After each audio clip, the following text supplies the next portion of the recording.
Well, thank you very much for your patience. I'd like to speak on a more sort of public health footing about pushing a boat out. I'd like everyone to think about how they can actually change themselves over the next half an hour, because I think we all need to make an effort with this one problem. Even though we're pediatricians, we need to start thinking more about mothers and trying to improve the health of mothers in order to make their fetuses, their babies, healthier.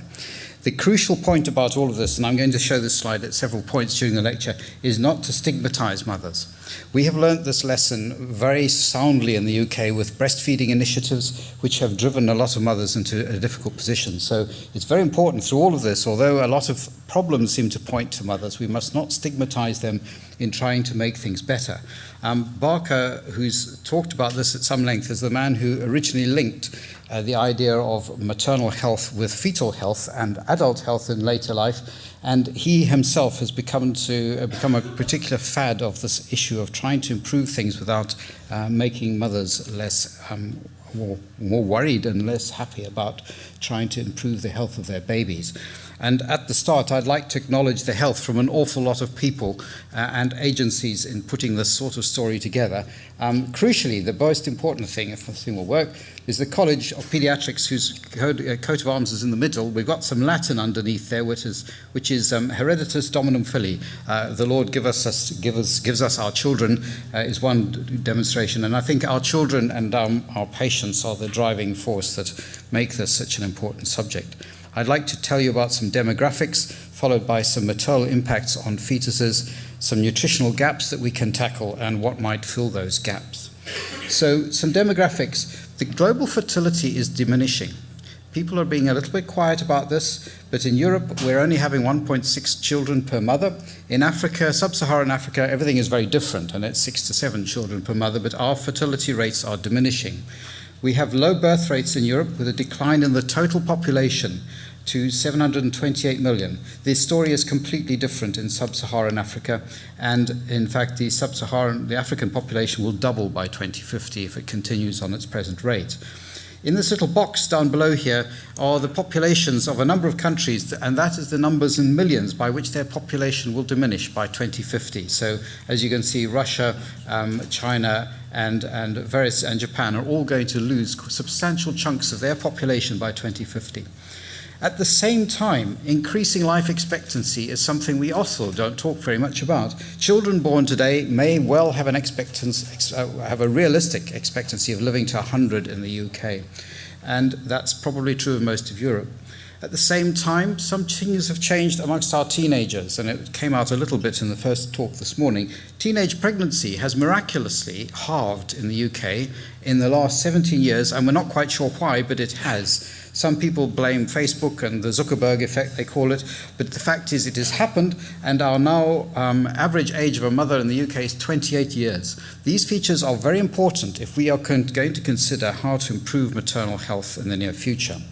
All public health doctors love this slide. This is our life course. The genetic impact is crucial at the beginning of life course. Interventions should be made at the beginning of the life course, and I will advocate later that, in fact, prior to the life course is the time to really get working. We need preconceptual work to be taken up more avidly in order to improve the long-term life course, because chronic disease risk is set very largely in pregnancy, and any public health doctor will tell you they will know a lot about a baby when it is born. By the age of 2 or 3 years, they'll know an enormous amount about that child, and they can make some predictions about life course at that stage. So essentially, we need to be operating very early on in order to be effective.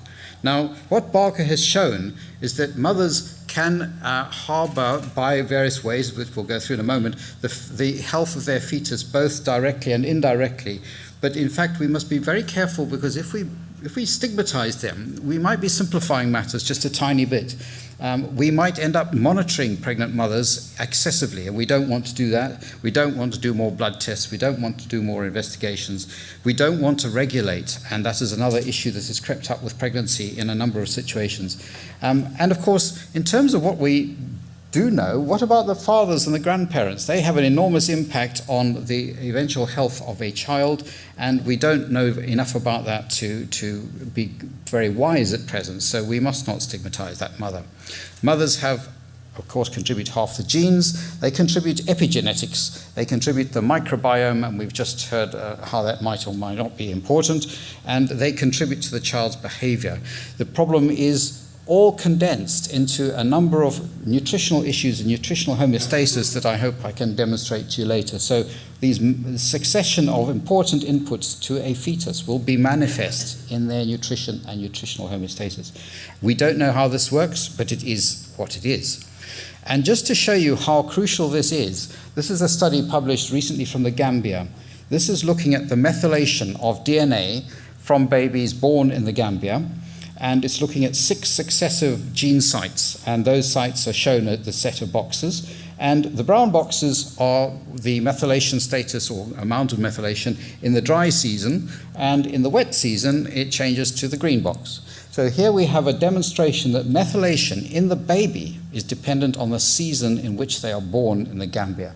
And this is something that relates to maternal nutritional status and maternal influences from conception. So this illustrates to us the fundamental issue of how we're going to improve things. We really have to get in very early and try and decide what to do to mothers to help them before conception.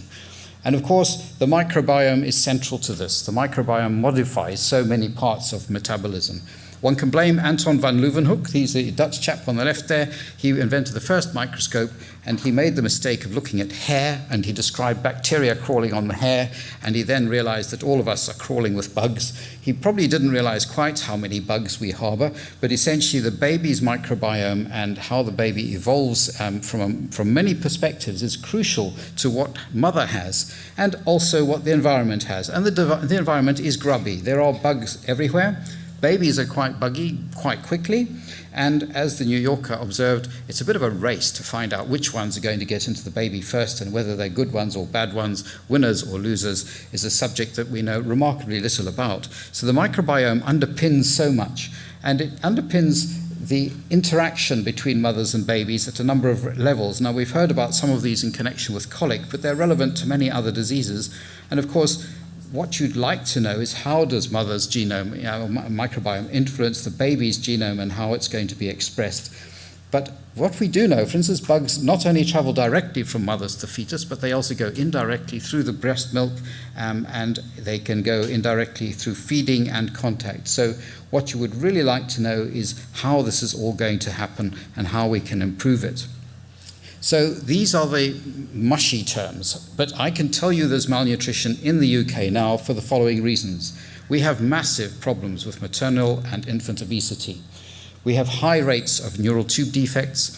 We have anemia in our mothers and in the antenatal clinics and in clinics after the infant is born. We have rickets. We still get cases up to about 50 or 60 a year in this country.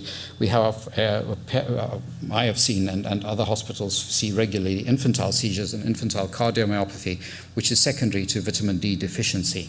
There are micronutrient deficiencies with iodine as well, and some essential fatty acids are very low in some. So there is a problem. We are not a Paleolithic Stone Age group. We are more like this group on the right. As a population, we have problems with our nutrition. Just as a bit of a bypassing observation, a number of my students have come to me and said, well, what about the Wallendorf Venus? This statuette was found in a lovely bit of Germany. This is a little statuette about 4 inches high, and it's 25,000 years old. It was held by hunter-gatherer chaps, and we don't quite know why it was built like that, but people are saying, well, were mothers very big in those days too? The archaeologists do not think, they think it may be vaguely pornographic, but they think what Stone Age man was trying to encapture in this carving was the things that made women fertile, and which they really didn't have, because in reality, most Stone Age men were of the shape in the Bushman drawings of Africa and the Lascaux caves, and this was a vision of how one would like to be. Well, we've got there, and we've realized there's lots of problems. We have a prevalence in the UK of 30%, up to 40% of mothers get too much weight on during the pregnancy. It increases the risk of gestational diabetes, miscarriage, pregnancy-induced hypertension. In infants, as with rodents, the models are the same. Maternal obesity makes them sick. They get an increased risk of cardiovascular disease and type 2 diabetes. Infants get epigenetic changes. Their genome is modified. They get other changes such as mitochondrial changes, insulin resistance. They get stress within the cells, endothelial function and sympathetic tone all change as a consequence of mother's hypertension and mother's obesity. And we don't know why those links are there, but they are. And the crucial point is the figures at the top. The rate of maternal obesity is very high. You don't have to read all of this. This is written in an abstract to a very large study conducted in Germany, and they have said that essentially, despite all the work that they've done, they have found that the women they studied were obese because they ate too much, and they had malnutrition because the foods they were eating were inappropriate for a pregnant mother. This is an indictment of our society. If this happens in 2014, 2015, 2016, we have a problem that we need to deal with. And so just to focus back on a couple of little micronutrient deficiencies, there are estimates that 32 million women globally have iron deficiency. And at the public health level, we know that giving them iron doesn't work too well. It does work a tiny bit, and in fact a recent Cochrane study suggests that in fact if you give multiple nutrients to pregnant mothers, that's slightly more effective. But at the moment we still don't know how best to correct this problem during pregnancy. Globally, again, if you look at the sort of figures, we're not doing too badly in Europe, but in other parts of the globe have major problems with anemia during pregnancy.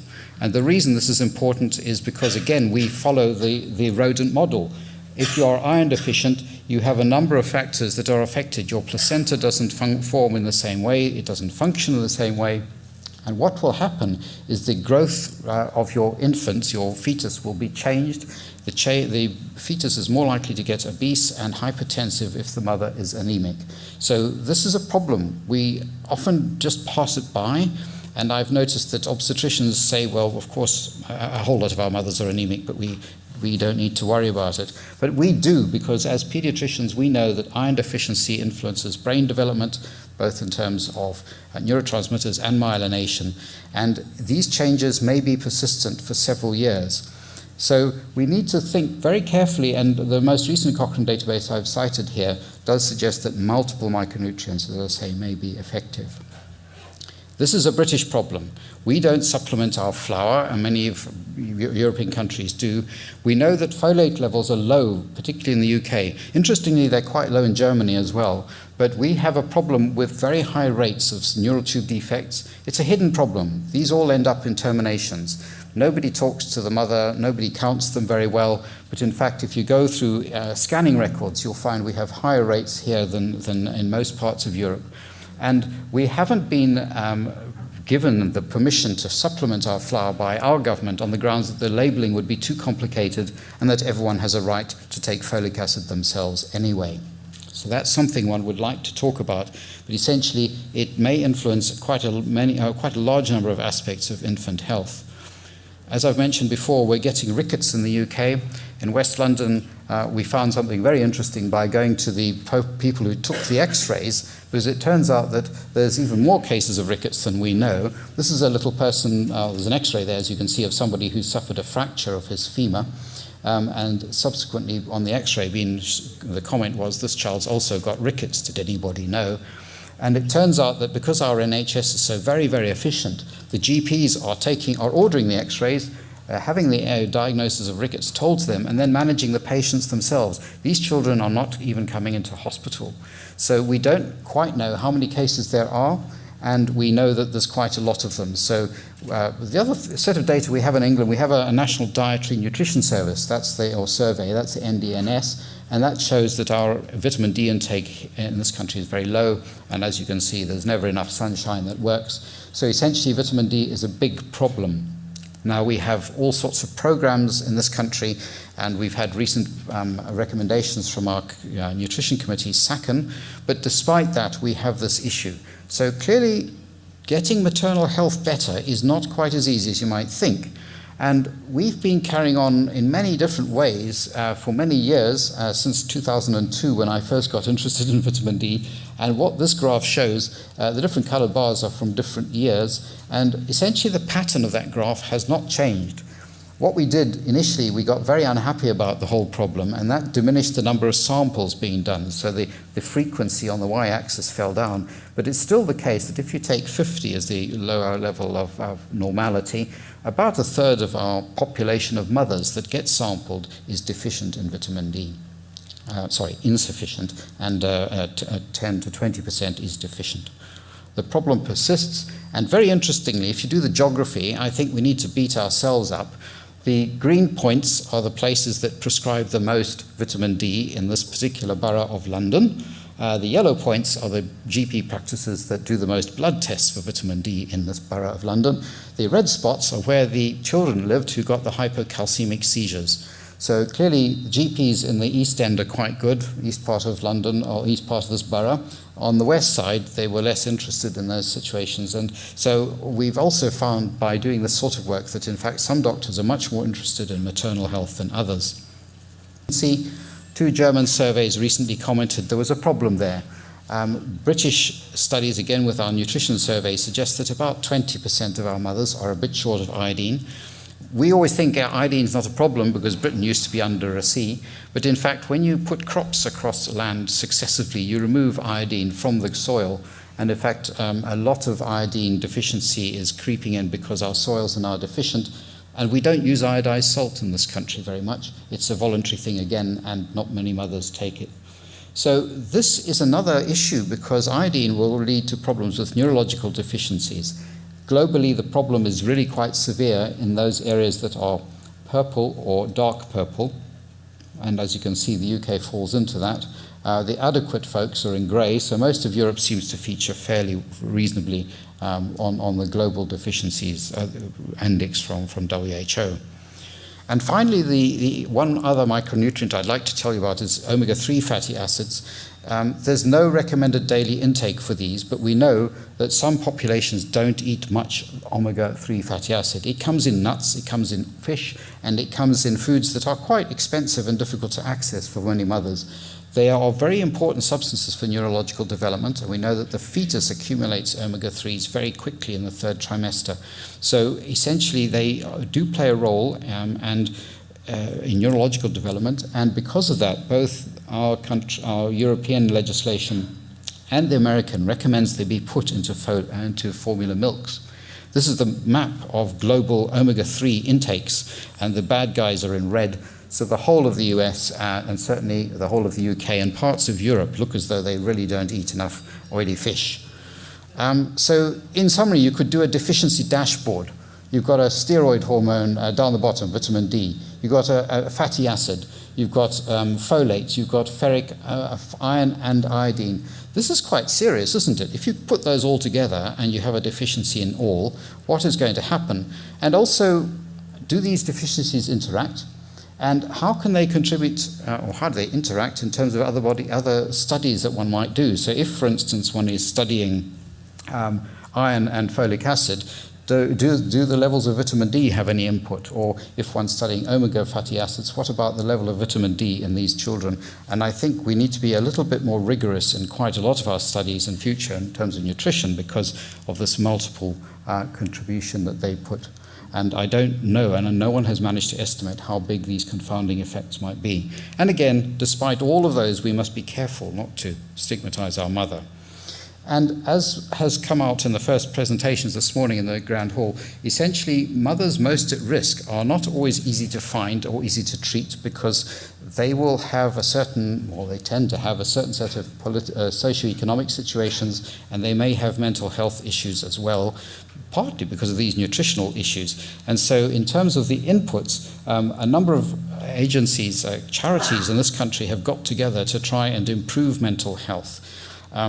They have put together a series of issues and strategies of improving maternal and infant nutrition, and these are listed here. So the things we know that will improve maternal health are things that raise awareness of healthy eating and physical activity, improve breastfeeding rates, reduce sugar, salt and saturated fats in readily available foods, reduce the advertising and the promotion of energy-dense foods to mothers, infants, and toddlers. Terence Stevenson went through all of this morning in some depth, and we find it does work. There is evidence to support it. And interventions at keystone points. We need to try and affect mothers before conception, antenatally, and in the children in the first 3 years of life. This works. There are data for all of these points. What helps mothers specifically? Well, you can fortify their foods, and you can use micronutrient powders. Cochrane suggests this might just work. There is a problem about how much you do from a mandatory point of view, political point of view, how much you leave up to mothers, and one can debate that. We need to train doctors better to provide better education and advice prior to conception to mothers. We need to help mothers who are gaining weight during their pregnancies, and we could, in fact, find that social media interventions, again, Zuckerberg comes back because there are things that work, and we need to provide better training and guidelines. One of the things that works, we know, is what we call the Red Book in the UK. This is from Gaza. This is their Blue Book. They document everything from birth to 5 years. And again, it says something very similar to our college motto. I think it just says something along the lines of children are a gift of God. Is that right? Someone who can read Arabic. Anyway, they document, and having a document, a handheld document, means that doctors manage mothers much better. This is what we've developed here recently in the UK, a thing called Baby Buddy. It's a free telephone app. You sign up for it. When you become pregnant, you know you're pregnant, and you can get videos, advice, and you can find other pregnant mums. It's a really useful strategy that's growing all the time. And so far, the data we have from this indicates that it greatly improves social cohesion and mental health amongst mothers, and seems to have effects on their nutrition. So if we look at other things, there's been several meta-analyses that show that educating mothers, teaching them early on, really does work. You can give them tailored advice, you can give them early preconceptual advice, and it does help improve their nutrition. So this is the way ahead, and clearly it will improve not only the pregnancy itself, but epigenetics too. So in conclusion, it's a bit of a gallop through all of this because it's a really big subject, and I'm sure there's many questions. But changing demographic patterns in this part of the world are going to show that we have slowing in our reproductive rates, and this is important. Babies are becoming increasingly precious. We need to invest more in the pregnant mum and her child. Nutritional problems, by contrast, we know are on the increase, including maternal obesity due to overconsumption. So there is the big problem. Micronutrient deficiencies, I hope I've demonstrated, still persist. And antenatal preconceptual advice does work, and we need to find a way of getting this out and about in our populations and implementing it and perhaps testing it more rigorously. So I put the challenge back to you. What is your strategy for pushing out this boat? We need to do something because it is an important subject. We've all got challenges, so how can you do it in your practice? What's stopping you? Find the barriers, sort them out. I know that's very negative by the salute approach that we were told about this morning, but essentially we can do some gap analysis, all of us in our practices, I'm sure. And we do need to collaborate because we need to get our data together in order to make the trials in this area a little bit more effective in future. And just for information, I've got some useful reference sources that may be of value. But thank you very much for listening, and I'd welcome questions.